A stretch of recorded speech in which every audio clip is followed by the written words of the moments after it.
Okay guys, welcome to the channel. So before I start this episode, I want to show you my new hairstyle, man.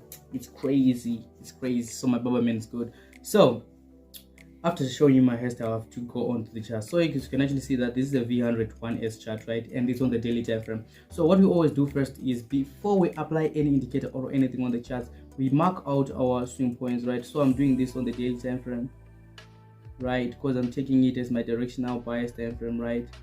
So remember, you do this on your directional bias time frame, right? So what you're seeing here is what I do almost every time. If I had all the time in the world, I could show you the story of Joseph. Okay, Joseph from the Bible, right? But let's do that for another day. So as you can actually see right here, I've marked out all my swing points, right? So in today's session, I'm not actually going to draw all those trend lines, right? So I'm actually going to move to my structural time frame, which in this case is the H4 time frame, right? So right now I'm on the H4 time frame. So as you can actually see on the H4 time frame here, I have to make sure that these indicators can actually work in hand in hand, right? So I'm going to first add the shiver supply and demand indicator before I add those pattern detector indicators, right? So with the shiver supply and demand zone, you can actually see that we have our tested support, then tested resistance here, and that's all about the shiver supply and demand zone at this point here.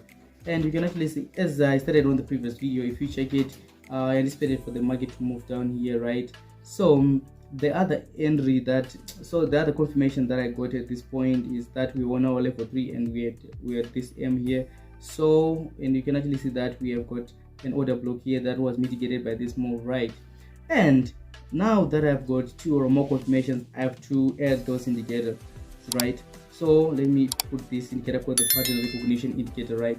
So after adding this indicator, you can actually see that at this point it has shown me something like SS2, right? And after seeing SS2, I go to my key here at this part of the screen. So SS2, so this is SS2. So we have got a shooting star pattern right at this point here. That's another confirmation, right? And now that I've got those 4 confirmations, I add the last indicator, which is called the pin bar detector. So this one actually detects those pin bars for me. Okay, so this pin bar is the one that was detected, and you can actually see that there's a smiley first of a red candle, which means there was something like a bearish pin bar, right? Then now I've got all confirmations for this entry. For this setup, I go on to my H1 time frame here.